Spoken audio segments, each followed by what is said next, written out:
अच्छा, मैं आज आप लोगों को एक कहानी सुनाता हूँ और ये एक कहानी नहीं है, ये एक सच्ची घटना है। ये बात हमारे ही गांव की है, रामपुर की। हमारा गांव है रामपुर। अच्छा, गांव में एक लड़की रहती थी, सीमा, और उसकी नई नई शादी हुई थी, लेकिन शादी को लगभग 10 महीने बीत चुके थे और अब 7वां महीना चल रहा था और वो 7वें महीने में गर्भवती थी। अच्छा, परिवार में सब उसकी देखभाल कर रहे थे, लेकिन अचानक उसके साथ कुछ अजीब सा होने लगा। उसके सर में हर वक्त एक दर्द रहने लगा, उसको भूख जो है वो लगनी बंद हो गई और उसका ना वजन गिरने लगा लगातार। अच्छा, सीमा को रात को बार बार डरावने सपने आने लगे। कभी उसको ये लगता कि कोई उसके पास खड़ा हुआ है और कभी ये लगता कि उसके सर पे ना कुछ रखा हुआ है, जैसे किसी ने कोई भार रख दिया हो। वो उसको महसूस किया करती थी बार बार और अपनी माँ से यही बोला करती थी कि माँ, मेरे सर के ऊपर ना कुछ भारी सा पन है हर समय, जिसकी वजह से मुझे दर्द महसूस होता है बहुत। दिन में भी उसे एक अजीब सी बेचैनी रहती थी और कभी कभी तो वो बिना वजह के रोना शुरू कर देती थी और अचानक उसके चेहरे का रंग फीका पड़ने लग गया। उसका पति उसको डॉक्टर के पास ले गया,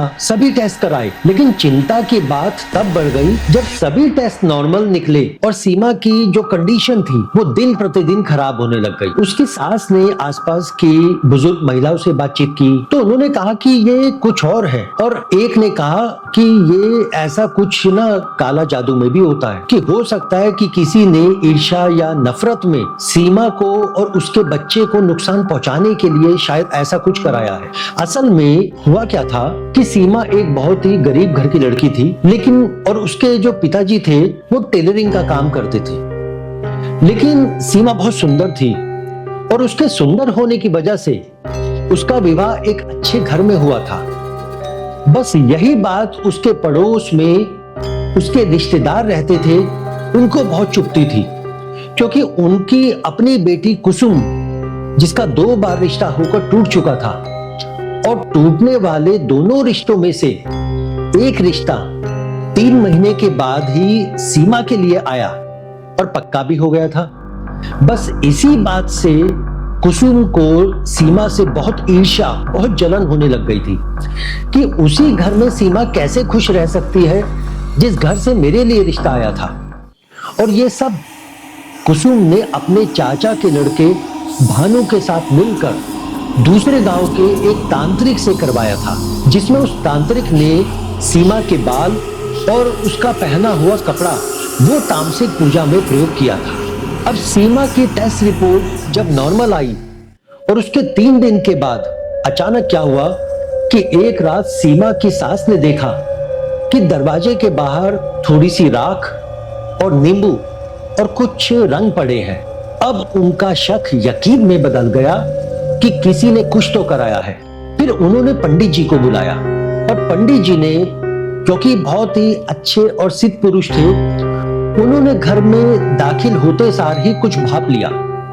उन्होंने घर में तुरंत हवन करवाया, घर में पूजा करवाई और हनुमान जी का सुंदर कांड का पाठ कराया और सीमा को हनुमान रक्षा कवच पहनवाया और सीमा को रोज सुबह शाम हनुमान चालीसा पढ़ने की सलाह दी और कुछ साथ में सामग्री दी, जिससे 7 दिन तक रोज शाम को धूनी देने की सलाह दी थी। नतीजा क्या हुआ?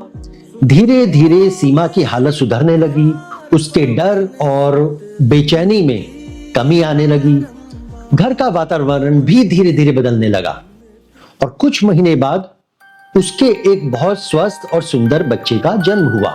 लेकिन उसके गांव के लोग आज भी कई बार जब बात चलती है तो कहते हैं कि अगर उस समय से पूजा पाठ या समाधान ना किया होता और पंडित जी को ना बुलाया होता तो शायद ये काला जादू उसके बच्चे पर असर डाल देता, और यह भी हो सकता है कि शायद दोनों में से किसी एक की या फिर दोनों की जान भी जा सकती थी।